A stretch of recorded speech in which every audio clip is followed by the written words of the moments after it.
जय हिंद, वंदे मातरम। कैसे हैं आप सभी लोग? उम्मीद करते हैं एकदम स्वस्थ होंगे और ज़बरदस्त होंगे। आज का जो विशेष टॉपिक है टैक्सोनॉमी पे, कल हमने जो है विशेष चर्चा किया था और आज जो है टैक्सोनॉमी का ये लास्ट सेशन है। अभी तक टैक्सोनॉमी के लगभग 40 क्वेश्चन थे और 20 मैंने कल करा दिए थे और आज जो है 20 और कराना है ताकि आज ये कंप्लीट हो जाए। फिर हम लोग पूरी प्रोटोजोआ से जो संबंधित क्वेश्चंस आए हैं अभी तक प्रीवियस एग्जाम में, उस पर हम डिटेल में चर्चा करेंगे। ठीक है, तो चलिए देखते हैं आज का ये सेशन स्टार्ट करते हैं। और यहाँ पे एक से ऐसे क्वेश्चंस जो आपकी परीक्षा में पूछे गए उन्हीं पे हम डिटेल में चर्चा करेंगे और यहाँ पे एक एक चीज़ को ध्यान से देखना है। ठीक है, पहला क्वेश्चन कह रहा है कि alimentary canal is all absent in the animal of the class. Arachnida है, सिस्टोडा है, ट्रिमेटोडा है, निमेटोडा। ध्यान रखिएगा, जब ये वाला क्वेश्चन पूछा जाए तो एलिमेंट्री कैनाल आखिर एब्सेंट कहाँ पर होगा, ये क्वेश्चन हैं। एलिमेंट्री कैनाल एब्सेंट किस में होगा? एलिमेंट्री कैनाल एब्सेंट होता है आपके, एलिमेंट्री कैनाल एब्सेंट पाया जाता है आपके सिस्टोडा में। ध्यान रखिएगा, सिस्टोडा के अंतर्गत आपका एलिमेंट्री कैनाल पूरी तरीके से क्या होता है? एब्सेंट होता है। बाकी ऑप्शन की अगर हम बात करें तो बी ऑप्शन यहाँ पे करेक्ट हो जाएगा।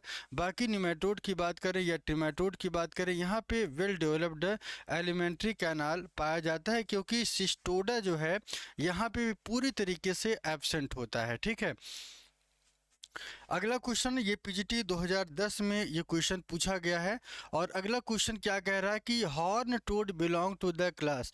हॉर्न टोड किससे बिलोंग करता है? ये क्वेश्चन जो है काफ़ी कंफ्यूजन करता है, तो आपको ये ध्यान रखना है कि कोई कंफ्यूजन नहीं होना चाहिए इस क्वेश्चन में, क्योंकि चार ऑप्शंस हैं। कॉर्डेटा है, रेप्टिलिया है, एम्फीबिया है और एनुरा है। ठीक है, चार विकल्प में आपको ध्यान रखना है कि हॉर्न टोड एक्चुअल में होता क्या है कि यह एक क्लास जो है रेप्टिलिया से बिलोंग करता है। किससे बिलोंग करता है? रेप्टिलिया से बिलोंग करता है और इसे एक और नाम से जानते हैं, इसे फ्रीनोसोमा भी कहते हैं। क्या कहते हैं? फ्रीनोसोमा के भी नाम से जानते हैं। तो ये भी आपके दिमाग में होना चाहिए कि रेप्टिलिया एक ऐसा वर्ग है जो हॉर्न टोड तो बिलोंग करता ही है, साथ साथ इसका जो कॉमन नेम है कॉर्डेट रेप्टिलिया से बिलोंग करता है। ध्यान रखिएगा। बाकी कॉर्डेटा, एम्फीबिया और एनुरा की बात करें, ये वर्टिब्रेट्स के अंतर्गत आते हैं, तो यहाँ पे इनको ध्यान रखना है। ठीक है, तो विकल्प के तौर पे आपका कौन सा सही हो जाएगा? रेप्टिलिया सही हो जाएगा। ये भी पीजीटी 2003 में ये क्वेश्चन पूछा गया है। ठीक है, अगला क्वेश्चन देख लेते हैं और अगला क्वेश्चन क्या कह रहा है? अगला क्वेश्चन कह रहा है कि which is absent in Archie bacteria में क्या एब्सेंट पाया जाता है? चार ऑप्शंस हैं। पॉलीसेक्राइड्स हैं, पेप्टाइडोग्लाइकॉन है, लिपिड है, प्रोटीन है। आर्की बैक्टीरिया की जो ओरिजिन है, ध्यान रखिएगा, आर्की बैक्टीरिया की ओरिजिन कैसे हुई थी? आर्की बैक्टीरिया के बाद फिर आया था आपका यू बैक्टीरिया था। क्या था? You bacteria. यू बैक्टीरिया का मतलब क्या होता है? जो पूरी तरीके से वेल डेवलप्ड हो। और इसी यू बैक्टीरिया का जो स्पेशल कैरेक्टर है, ये क्या है? पेप्टाइडोग्लाइकॉन है। क्या है? पेप्टाइडोग्लाइकॉन है। ठीक है, लेकिन क्वेश्चन ये कह रहा है कि सर ये बताइए एब्सेंट क्या होता है आर्की बैक्टीरिया में? तो ध्यान रखिएगा, पेप्टाइडोग्लाइकॉन पूरी तरीके से यहाँ पे एब्सेंट पाया जाता है। और भी कुछ ऐसे कैरेक्टर हैं जहाँ पे ये एब्सेंट होता है, जैसे माइकोप्लाज्मा की बात कर लीजिए, माइकोप्लाज्मा में भी ये पूरी तरीके से एब्सेंट होगा। माइकोप्लाज्मा के साथ साथ आपको ये भी ध्यान रखना है कि आर्की बैक्टीरिया में भी ये पूरी तरीके से एब्सेंट होगा। और कहाँ पे होता है? और कहाँ पे एब्सेंट होता है ये? और ये होता है प्लेक्टोमाइसिटीज में। प्लेक्टोमाइसिटीज में भी ये पूरी तरीके से एब्सेंट पाया जाता है। तो ये ध्यान रखना है, जब भी इसके अलावा ये तीन ऑप्शन हो तभी आपको यही कहना है कि सर जी पेप्टाइडोग्लाइकॉन जो है आर्की बैक्टीरिया में एब्सेंट तो होता ही है, साथ साथ यहाँ भी एब्सेंट पाया जाता है। माइकोप्लाज्मा, आर्की बैक्टीरिया और प्लेक्टोमाइसिटीज में भी प्रेजेंट होता है। बाकी पॉलीसैकेराइड्स की अगर हम बात करें तो पॉलीसैकेराइड्स का यहाँ पे कोई रोल नहीं है, लिपिड का भी कोई रोल नहीं है और प्रोटीन का भी कोई रोल यहाँ पे नहीं है। तो एब्सेंट्स की अगर हम बात करें तो सेकंड ऑप्शन पेप्टाइडोग्लाइकान यहाँ पे सही हो जाएगा। पीजीटी 2015 में ये क्वेश्चन पूछा गया और मैं आपको बता दूं कि जीव बायोलॉजी की एक सेशन हमने स्टार्ट किया है सुबह के 8 बजे। जो बच्चे जो है एकदम शुरुआती दौर से अपने तैयारी करना चाह रहे हैं वो सुबह के 8:05 पे ये लगातार क्लास मिल रही है जो प्रॉपर तरीके से चल रही है। और उसके साथ साथ एक चीज़ और आपको बता दें कि इस क्लास के साथ साथ आपके प्रीवियस ईयर के क्वेश्चंस भी चैप्टर वाइज चल रहे हैं 10:05 पर। अगला क्वेश्चन क्या कह रहे हैं कि linear system of the plant classification is based on, 4 option है, मॉर्फोलॉजी एंड एनाटॉमिकल कैरेक्टर के आधार पर, इवोल्यूशनरी ट्रेंड्स के आधार पर, फ्लोरल कैरेक्टर के आधार पर, नन ऑफ द अबव। ध्यान रखिएगा, मॉर्फोलॉजी और एनाटॉमी के आधार पर ऐसा कोई क्लासिफिकेशन शुरुआती दौर में लीनियस के द्वारा नहीं किया गया था। ठीक है, ये आपको ध्यान रखना है कि फर्स्ट ऑप्शन तो होगा ही नहीं। बाकी इवोल्यूशनरी ट्रेंड की अगर हम बात करें तो इसे एक और नाम से जानते हैं, फाइलोजेनेटिक क्लासिफिकेशन। ध्यान रखिएगा, फाइलोजेनेटिक क्लासिफिकेशन के नाम से इसे जाना जाता है। तो ये भी ध्यान रखना, कभी भी ये क्वेश्चन पूछा जा सकता है। लेकिन लीनियस की अगर हम बात करें तो लीनियस का इनसे कोई लेना देना नहीं है, तो ये भी ऑप्शन गलत हो जाएगा। बाकी फ्लोरल कैरेक्टर की बात करें तो लीनियस ने जो सबसे पहले एक्सपेरिमेंट किया था वो फ्लोरल कैरेक्टर के आधार पर किया था और इसे एक और नाम से जानते हैं, सेक्सुअल रिप्रोडक्शन के नाम से जानते हैं।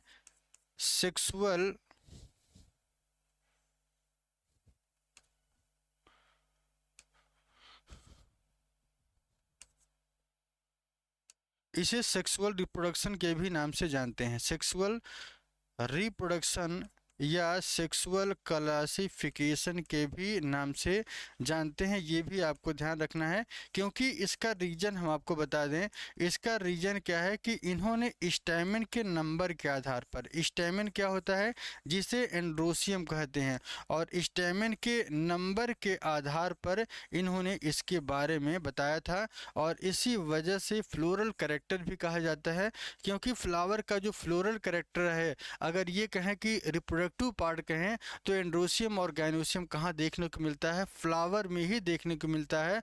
और इसी को इन्होंने अपना यूनिक हथियार बनाया और फिर उसी के अकॉर्डिंग इन्होंने काम किया। तो sexual reproduction based on the floral character पर ये पूरी तरीके से बेस्ड था। ये दिल्ली पीजीटी 2015 में ये क्वेश्चन पूछा गया है। अगला क्वेश्चन क्या कह रहा है कि which of the following is the correct descending और sequence of the taxonomic categories. 4 option हैं, class, order, division, family, species. 4 option इसको आप देख लीजिए। लेकिन सबसे खास बात ये है कि अगर इनके हम सीक्वेंस की बात करें, अगर सीक्वेंस लिख दिया जाए तो ये पूरी की पूरी तरीके से अपने आप ये क्लियर हो जाएगा। ठीक है, सबसे पहले आपका क्या आता है, किंगडम आता है। इसे हाईएस्ट कैटेगरी के नाम से भी क्वेश्चन पूछा गया है। दूसरा यहाँ पे एक चीज ध्यान रखना है कि डिवीजन, क्या याद रखना है, डिवीजन के आधार पर या फाइलम के आधार पर। ठीक है, और फिर इसके बाद नंबर आता है क्लास का, क्लास के बाद आता है आपका ऑर्डर का, और फिर आपका आता है फैमिली आता है, क्या आता है, फैमिली आता है, और फिर आपका जीनस आता है, और फिर जीनस के बाद आपका स्पीशीज वाला स्पेशल कैरेक्टर आता है। अब ये देखना है कि ये वाला सीक्वेंस किस ऑप्शन में है। ठीक है, ये वाला ऑप्शन जो है किस में है, क्या class, order, division, family, species, ये तो कट जाएगा, इसका कोई रोल नहीं। सेकंड कह रहा है कि family, order, genus, order, division, class, ये भी नहीं होगा। ठीक है, सेकंड भी नहीं होगा। अगर हम थर्ड की बात करें तो डिवीजन के बाद क्लास, फिर ऑर्डर, फिर फैमिली, और फिर ट्रिब और जीनस, ठीक है, ये आपको ध्यान रखना है कि लेकिन विकल्प के तौर पर ये देखा जाए, अगर ऑप्शंस की अगर हम बात करें तो सी वाला ऑप्शन सही हो जाएगा।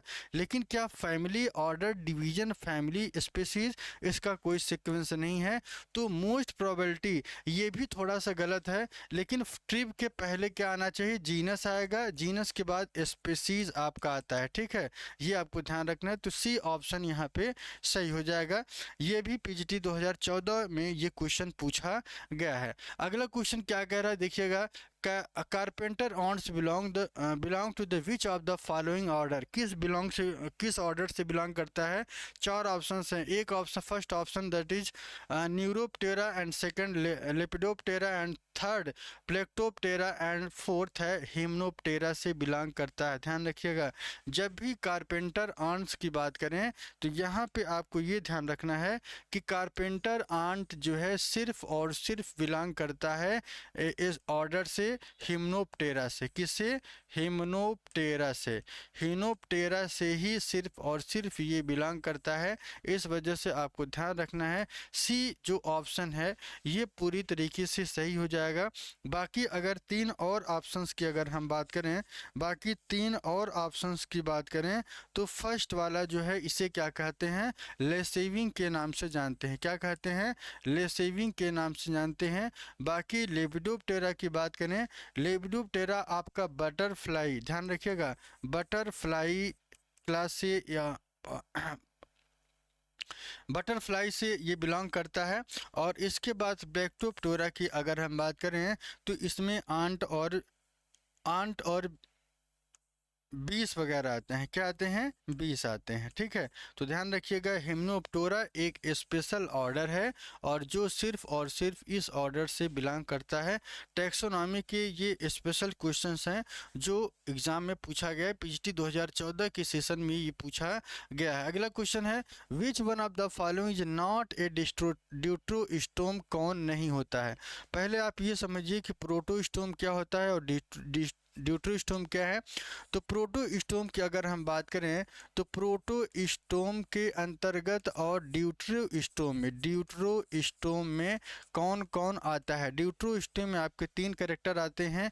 एक आपका आता है इकाइनोडर्मेटा आता है, इकाइनोडर्मेटा आता है, और फिर आपका हेमिकार्डेटा आता है, फिर आपका क्या आता है, हेमिकार्डेटा आता है, और फिर आपका कॉर्डेटा आता है। तीन स्पेशल कैरेक्टर हैं जो इस बात के लिए रिप्रेजेंट करते हैं कि ड्यूट्रोस्टोम किस में प्रेजेंट होगा। लेकिन प्रोस्टोम की बात करें, प्रोस्टोम क्या होता है कि इसके दो एग्जाम्पल बहुत ही बेसिक हैं। एक आपका आता है पीसेस आता है और दूसरा जो है एम्फीबिया। क्या आता है, एम्फीबिया आता है। एम्फीबिया अगर आए तो आपको प्रोटोस्टोम टिक करना है। अब क्वेश्चन के पास चलते हैं। नॉट ए ड्यूट्रोस्टोम, चार ऑप्शन हैं, स्नेल है, स्टारफिश है, लिजर्ड्स है और स्नेक है। तो ड्यूट्रोस्टोम में कौन नहीं आएगा, इसमें आपको बताना है कि कौन सा ऑप्शन में नहीं आएगा। चार विकल्प हैं, ठीक है। तो यहाँ पे ध्यान रखिएगा, मोलस्का, स्नेल की अगर हम बात करें, स्नेल क्या है, एक तरीके के मोलस्क से बिलोंग करता है और मोलस्का जो है ड्यूट्रोस्टोम में नहीं आता है, ठीक है। तो फर्स्ट ऑप्शन यहाँ पे आपका सही हो जाएगा। बाकी स्टारफिश, लिजर्ड और स्नेक की अगर हम बात करें तो इनसे यहाँ पे इनका कोई लेना देना नहीं है, ठीक है। स्नेक की बात करें तो ये भी एक ड्यूट्रोस्टोम को रिप्रेजेंट करता है, ठीक है। तो विकल्प के तौर पर स्नेल यहाँ पे सही हो जाएगा। ये भी जीआईसी में पूछा हुआ प्रश्न है। अगला क्वेश्चन कह रहा है कि which one of the following protozoan depict the characteristic on the both and the plant and animal, plant और एनिमल दोनों के कैरेक्टर्स को कौन रिप्रेजेंट करता है। चार ऑप्शंस में आपको बताना है कि प्लांट और एनिमल के दोनों कैरेक्टर को कौन दिखाता है। एंट अमीबा है, पैरामीशियम है, मोनोसिस्टिस है, वाल्वाक्स है। एंट अमीबा की बात करें तो एंट अमीबा जो है एंट अमीबा की अगर हम बात करें तो प्लांट और एनिमल का कोई लेना देना इससे नहीं है। ये बिलोंग करता है प्रोटोजोआ से। किससे बिलोंग करता है? प्रोटोजोआ से बिलोंग करता है। पैरामीशियम की बात करें तो ये भी प्रोटोजोआ से ही बिलोंग करता है, ये भी प्रोटोजोआ से ही बिलोंग करता है। लेकिन अगर हम मोनोसिस्टिस की बात करें तो अर्थवर्म के बारे में आप जानते हैं। किसके बारे में? अर्थवर्म के बारे में। मोनोसिस्टिस वहाँ पे पैरासाइट के फॉर्मेट में रहता है। किस फॉर्मेट में? पैरासाइट के फॉर्मेट में रहता है। यह क्वेश्चंस कई बार पूछा भी गया है। अगला जो है लास्ट ऑप्शन क्या कह रहा है कि वॉल्वॉक्स की अगर हम बात करें तो वॉल्वॉक्स जो है प्लांट और एनिमल दोनों के कैरेक्टर्स को ये डिफाइन करता है। ठीक है, एक चीज़ ये ध्यान रखना है। दूसरा यहाँ से ये भी पूछा जा सकता है कि ये यूनिसेलुलर होते हैं कि मल्टी सेलुलर, तो यहाँ पे ये मल्टी सेलुलर होते हैं। कैसे होते हैं? Multi cellular. अगर यहाँ पे एक और ऑप्शन होता यूग्लिना भी रखा जा सकता था। अगर यूग्लिना होता तो यूनिसेलुलर, लेकिन जब वॉल्वॉक्स करेंगे तो मल्टी सेलुलर को ये रिप्रेजेंट करता है। तो ये बेहतरीन विकल्प है और इसके लिए आपको ध्यान रखना है कि बेस्ट ऑप्शन कौन सा हो जाएगा। डी वाला ऑप्शन यहाँ पे सही हो जाएगा। अगला क्वेश्चन कह रहा है, वही क्वेश्चन रिपीटेड है। अगला क्वेश्चन क्या कह रहा है, ध्यान रखिएगा।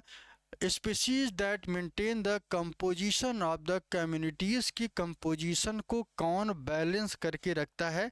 ये बड़ा ही अच्छा क्वेश्चन है और ये एग्ज़ाम में भी पूछा गया है। खासकर 21 वाले आश्रम पद्धति में ये क्वेश्चन पूछा गया है जो 29/9/2021 को हुआ था। ध्यान रखिएगा, कम्युनिटीज़ को कंपोजिशन को मेंटेन करने के लिए सिर्फ और सिर्फ की स्टोन स्पीशीज ही रिस्पांसिबल होता है। कौन? की स्टोन स्पीशीज ही रिस्पांसिबल होता है। तो ध्यान रखिएगा, इसका केवल सिर्फ और सिर्फ डायरेक्ट आंसर पूछा जाता है, ये की स्टोन स्पीशीज आपका सही हो जाएगा। बाकी डोमिनेंट क्या होता है? डोमिनेंट क्या होता है कि जो स्पीशीज में सबसे ज़्यादा प्रभावी हो उसे डोमिनेंट कहेंगे और जो कम प्रभावी हो उसे रिसेसिव स्पीशीज। और सिम्पैट्रिक क्या होता है? जब सेम जियोग्राफिकल एरिया में जब दो स्पीशीज ग्रोथ करते हैं तो ऐसी स्थिति को क्या कहा जाते हैं? सिम्पैट्रिक स्पीशीज कहा जाता है। इसी के साथ साथ एक टर्म इसका अपोजिट है, एलोसिम्पैट्रिक प्रोसेस। एलोसिम्पैट्रिक में क्या होता है? जब जोग्राफिकल एरिया जो है डिफरेंट हो जाए, अलग हो जाए, लेकिन स्पीशीज सेम रहे, तो इस कंडीशन को एलोपैट्रिक कहते हैं। तो ध्यान रखिए, इस ऑप्शंस की अगर हम बात करें तो यहाँ पे डी वाला जो है इसका सही जवाब हो जाएगा। ठीक है, अगला क्वेश्चन ध्यान रखिएगा। अगला क्वेश्चन क्या कह रहा है?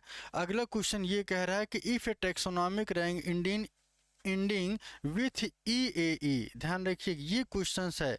ये क्वेश्चन कह रहा है कि ई किस में होगा? Then it refer to the which status subtribe and section and series. 4 options में आपको ये बताना है कि सिर्फ और सिर्फ जब आपको ई ए और ई दिखे तो ध्यान रखिएगा, यह कैरेक्टर जो है रिप्रेजेंट करता है, किसको रिप्रेजेंट करता है? ट्रिब को रिप्रेजेंट करेगा। किसको रिप्रेजेंट करेगा? ट्रिब को। लेकिन अगर यहीं पे ACAE लिखा हो, क्या लिखा हो? ACAE लिखा हो, तो ये फैमिली को रिप्रेजेंट करेगा। किसको? फैमिली को रिप्रेजेंट करेगा। अगर ऑर्डर पूछ ले तो ऑर्डर में एल्स लिखा रहता है। क्या लिखा रहता है? एल्स लिखा रहता है। तो इसके साथ साथ आप इसको भी देखते चलिए। तो ऑप्शन की अगर हम बात करें तो यहाँ पे ट्रिब जो है सेकंड ऑप्शन इसका सही हो जाएगा। बाकी इस ऑप्शन से सेक्शन, सीरीज, सब्स्टिट्यूट ये आपसे लेना देना नहीं है, आपके सिलेबस में नहीं है। लेकिन ऑप्शन अगर बनाना है तो 4 ऑप्शन तो रखना ही पड़ेगा। अगला है question, deuterostome and protostome animal different in. वो कौन सी पोजीशन है जहाँ पे प्रोटो और ड्यूटरो जो है पूरी तरीके से अपने आप को अलग कर देते हैं?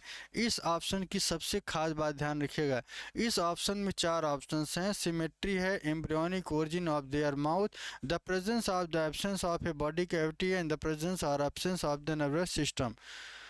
ड्यूट्रोस्टोम प्रोटोस्टोम की अगर हम बात करें, ये सिर्फ और सिर्फ तब जिम्मेदार होता है जब एम्ब्रियोनिक डेवलपमेंट का ग्रोथ हो रहा होता है तब, ठीक है। बाकी सिमेट्री से इनका कोई लेना देना नहीं है, सिमेट्री से कोई लेना देना नहीं है। बाकी absence and presence of the body cavity, यहाँ पे भी इसका कोई मतलब नहीं है, ठीक है। नर्वस सिस्टम भी से भी कोई मतलब नहीं, क्योंकि शुरुआती जो प्रोटोस्टोम और ड्यूट्रोस्टोम में जो माउथ और एनस का डिफरेंस होता है, ध्यान रखिएगा। ड्यूट्रोस्टोम क्या होता है, जब ब्लास्टोसिस्ट डेवलप करता है तो प्रोटोस्टोम में क्या होता है कि एक ही पोर्शन से माउथ भी काम करता है, एक ही पोर्शन से माउथ भी काम करता है और एक ही ओपनिंग से एनस भी काम करता है, और इस करेक्टर को प्रोटोस्टोम कहेंगे। लेकिन एक कंडीशन दूसरी है ड्यूट्रोस्टोम की, यह किस में होगा, यह किस में होगा, ये तब होता है कि जब माउथ जो है वन साइडेड हो और अदर साइड जो है एनस हो, ठीक है। तो इस करेक्टर को ड्यूट्रोस्टोम कहते हैं। ड्यूट्रोस्टोम 3 जगह मिलता है, कार्डेटा, हेमिकार्डेटा और कार्डेटा में। बाकी और करेक्टर अगर आपको देखें तो बिना सोचे आपको क्या करना है, प्रोटोस्टोम सही करके आना है। तो विकल्प बी के अगर बात करें तो विकल्प बी यहाँ पे पूरी तरीके से सही हो जाएगा, ठीक है। अगला क्वेश्चन क्या कह रहा है कि the list first and the second list select the correct answer from the code given below. यहाँ पे आपको ध्यान रखना है कि पाइला, फेरिटिमा, हार्डमेनिया, पेलेमन और हाई एल्टीट्यूड एनाटोमीलॉजी के मैचिंग कराना है। पहले देख लेते हैं यहाँ पे अगर मैचिंग की अगर हम बात करें तो पाइला के बारे में सबसे पहले कौन बताया था, सबसे पहले पाइला के बारे में बताए थे डॉक्टर बेनी प्रसाद बताए थे। कौन बताए थे, डॉक्टर बेनी प्रसाद। यहाँ पे आप लिख लीजिएगा, इनके शब्दों को अगर लिख लेंगे तो ये सोल्यूशन बड़ा ही आसान हो जाता है और इसको रट भी लेना है, ठीक है। पाइला के बारे में डॉक्टर बेनी प्रसाद, कौन है, बेनी प्रसाद हैं, ये ध्यान रखना है, बेनी प्रसाद हैं। और फेरिटिमा के बारे में के एन बहल ने बताया था। कौन बताया है, के एन बहल ने बताया है फेरिटिमा के बारे में। और हार्डमेनिया के बारे में डॉक्टर एस एम दास, डॉक्टर एस एम दास ने इसके बारे में बताया था। और पलिमन की बात करें तो एस एस पटवर्धन थे। कौन थे, doctor S S Patwardhan, doctor S S Patwardhan थे, पटवर्धन थे, ठीक है। ये आपको ध्यान रखना है, इस डाटा को नोट कर लीजिएगा। बाकी हाई एल्टीट्यूड एनाटोमीलॉजी की बात करें तो यहाँ पे आपको ध्यान रखना है कि doctor S S money, doctor S money ने बताया था इसके बारे में। तो ऑप्शंस की अगर हम बात करें तो ऑप्शन जो है सी वाला जो ऑप्शन है इसका सही हो जाएगा, ठीक है। इसको मैचिंग करके देख लीजिएगा, ठीक है। तो आज ये जो है थर्ड ऑप्शन सही हो जाएगा। अगर ये वाला डाटा आपके दिमाग में फिट है तो इस तरीके के क्वेश्चंस कभी भी अगर पूछा जाएगा तो ध्यान रखिएगा गलती होने वाली नहीं है, ठीक है। अगला क्वेश्चन है, consider the following answer unicellular, multicellular, prokaryote, eukaryote with plasmid या विदाउट प्लाज्मिड। प्रोटिस्ट का कैरेक्टर आपको बताना है कि प्रोटिस्ट के जो स्पेशल कैरेक्टर हैं, प्रोटिस्ट होता कैसा है, प्रोटिस्ट जो है प्रोटिस्ट कैसा होता है, ये प्रोटिस्ट जो है यूनिसेलुलर होते हैं, यूनिसेलुलर होगा, मल्टीसेलुलर होता नहीं है, और ये प्रोकैरियोट भी नहीं है।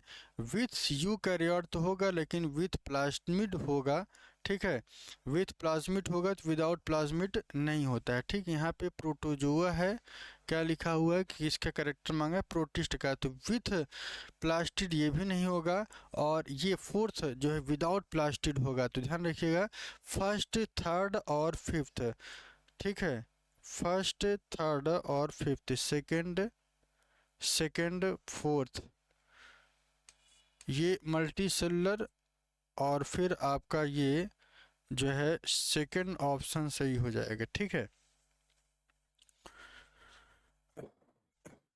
अगला क्वेश्चन देख लेते हैं। अगला क्वेश्चन कह रहा है कि geological age of a rock is determined by fossils, flora and fauna. Chemical composition of rock and radiometric dating और स्पेक्ट्रोस्कोपिक डाटा। चार ऑप्शंस में आपको बताना है कि किसी भी पत्थर की जो है जो जियोलॉजिकल एज को अगर आप कैसे ट्रेस करते हैं, इसका सबसे एक ही तरीका है रेडियोमेट्रिक डेटिंग के द्वारा। किसके द्वारा? रेडियोमेट्रिक डेटिंग के द्वारा करते हैं। बाकी फॉसिल्स और फ्लोरा की बात करें तो ये एनिमल को रिप्रेजेंट करता है, ये एनिमल को रिप्रेजेंट करेगा, और ये फ्लोरा जो है प्लांट को रिप्रेजेंट करता है। केमिकल कंपोजिशन ऑफ इसका कोई मतलब नहीं, इससे पता ही नहीं चलेगा।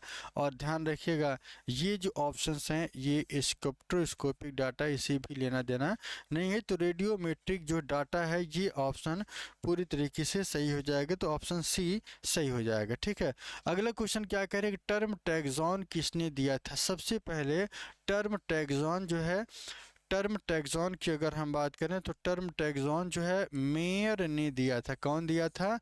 मेयर ने दिया था।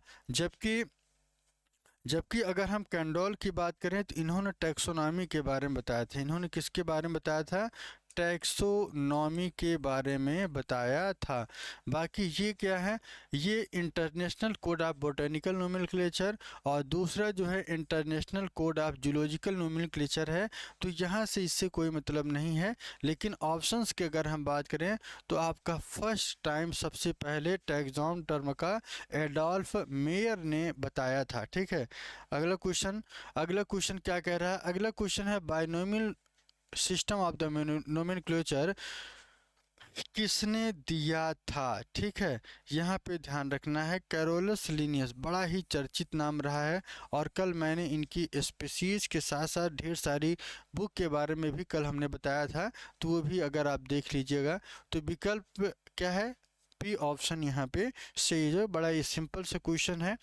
Binomial system of Carolus Linnaeus was divide of the which of the following categories, किसको अलग करता है? ध्यान रखिएगा, ये जो पूछा जाता है जीनस और स्पीसीज होगा क्या? जीनस और स्पीसीज होगा क्या? जीनस और स्पीसीज क्या होगा? कौन सी प्रणाली नहीं है? कौन सी प्रणाली नहीं है? ध्यान रखिएगा, तो यहाँ पे कौन सी प्रणाली नहीं है? ये वाली तो है। क्लास और ऑर्डर ये भी है। फाइलम और फैमिली ये वाला जो करेक्टर है यही इनके करेक्टर को अलग करता है। ठीक है, और किंगडम और क्लास की अगर हम बात करें तो ये तो होगा ही नहीं। ठीक है, तो विकल्प के तौर पे कौन सा सही हो जाएगा? इसका सी ऑप्शन सही हो जाएगा। ये 21 में भी क्वेश्चन पूछा गया है। All organism were classified in the 8 kingdom of two empires by the. R H Whittaker हैं, हेकल हैं, और कार्ल हूस हैं, और कार्ल कैवेलियर स्मिथ हैं। आर एच वेटकर ने 5 किंगडम सिस्टम दिया था। कौन सा दिया था? 5 किंगडम का सिस्टम दिया था 1969 में। और हेकल ने क्या दिया था? हेकल ने जो है थर्ड किंगडम सिस्टम दिया था। थर्ड किंगडम सिस्टम जो है हेकल ने दिया था। ठीक है, और आपको कार्ल हूस की बात करें तो इन्होंने क्या किया था? बैक्टीरिया, अर्की बैक्टीरिया और यूकरिया को अलग किया था। बैक्टीरिया, अर्की बैक्टीरिया और यूकरिया को अलग किया था। ठीक है, ये आपको ध्यान रखना है। और कैविलियर स्मिथ की बात करें तो यही वो साइंटिस्ट थे जिन्होंने किंगडम सिस्टम को, 2 किंगडम सिस्टम को 8 डिवीज़न में क्या किया? डिवाइड किया था। तो ये आपको ध्यान रखना है। तो विकल्प के तौर पे डी जो ऑप्शन है यहाँ पे सही हो जाएगा। ठीक है, अगला क्वेश्चन क्या कह रहा है? अगला क्वेश्चन कह रहा है कि जब when species name exactly repeat the generic name it is known as, तो ऐसे टर्म को क्या कहते हैं? ध्यान रखिएगा, टाटोनिम्स कहा जाता है। जब स्पीशीज और जेनरिक नेम दोनों सेम हो जाएं तो टोटोनिम्स कहते हैं। ठीक है, और विकल्प के तौर पे आपका कौन सा बी ऑप्शन यहाँ पे एग्जैक्टली सही हो जाएगा। ठीक है, अगला क्वेश्चन क्या कह रहा है, अगला क्वेश्चन कह रहा है कि two word comprises the binomial nomenclature, तो जीनस और स्पीसीज हैं।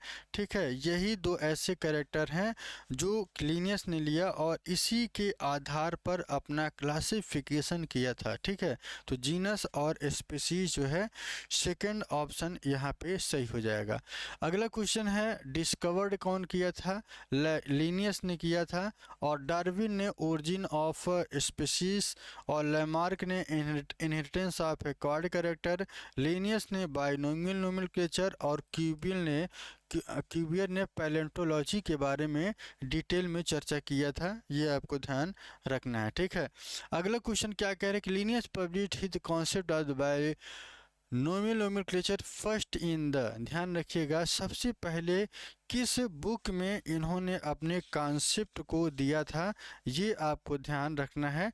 तो मैंने कल बताया था कि स्पीसीज प्लांटेरम, ध्यान रखिएगा स्पीसीज प्लांटेरम जो इनकी बुक थी सबसे पहले आई थी, कब आई थी, 1735 में। ठीक है, बाकी और भी बुक आई थी, और अगर इनके हम बुक की अगर हम बात करें तो सिस्टमा नेचुरेई सबसे पहले आई थी। कौन थी आई थी, सिस्टमा नेचुरेई इनकी सबसे पहले बुक आई थी।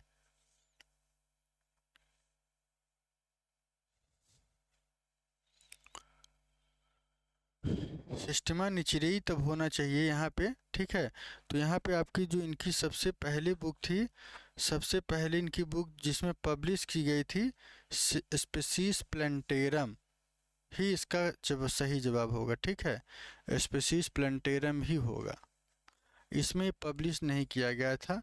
ठीक है, अगर ये नहीं रहेगा तब आपको कर सकते हैं। ठीक है, बाकी फिलोसोफिया बोटानिका की बात करें तो 1751 में ये लॉन्च की गई थी, 1751 में लॉन्च की गई। और जेनरा प्लांटेरम की बात करें तो 1737 में आई थी। और स्पीसीज प्लांटेरम इसका डेट ये है 1753 है, और सिस्टमा नेचुरेई जो है 1735 में आई थी। ठीक है, ये डेट है। तो ये आपको ध्यान रखना है, जब ये पूछा जाए तो आपको सही करके आना है। कौन सा, ए ऑप्शन सही हो जाएगा। ठीक है, बी नहीं होगा, इस ऑप्शन का सेकंड फर्स्ट जो ऑप्शन है यही सही हो जाएगा। टीएसटी बायोलॉजी 2019 की एग्ज़ाम में यह क्वेश्चंस पूछा गया है। ठीक है, अगला क्वेश्चन है concern with nomenclature of organisms Whittaker है, स्टिकलैंड है, तो यहाँ पे कौन सा सही होगा। नोमेनक्लेचर से सिर्फ और सिर्फ एक ही साइंटिस्ट हैं, विटकर हैं। ठीक है, वनली विटकर हैं, बाकी बी नहीं होगा, तो ऑप्शन ए सही हो जाएगा। ठीक है, ये राजस्थान की पीजीटी बायोलॉजी में ये क्वेश्चंस पूछा गया है। तो आज के लिए इतना है, फिर मिलेंगे एक नए सेशन के साथ। कल हम लोग प्रोटोजोआ के बारे में डिटेल में एक्सप्लेनेशन करेंगे और उस पर चर्चा करेंगे जो महत्वपूर्ण प्रश्न आए हैं, प्रोटोजोआ, पोरीफेरा, और फिर उसके बाद हम लोग चलेंगे फंगस के पास चलेंगे, और फिर लौट के फाइलम के पास आएंगे। तो लोअर प्लांट दोनों के दोनों साथ में चलते रहेंगे, और लोअर प्लांट और फाइलम ये दोनों साथ में चलते रहेंगे। जैसे ही दोनों ख़त्म हो फिर दोनों के फिजियोलॉजी के पास चलेंगे। तो ऐसे ही अपना कोर्स बढ़ता रहेगा। तो आज के लिए इतना है, फिर मिलेंगे एक नए वीडियो के साथ और एक नए कॉन्सेप्ट के साथ। ठीक है, बाकी कमेंट करते रहिए और लाइक करते रहिए। ठीक है, ताकि जय हिंद जय भारत।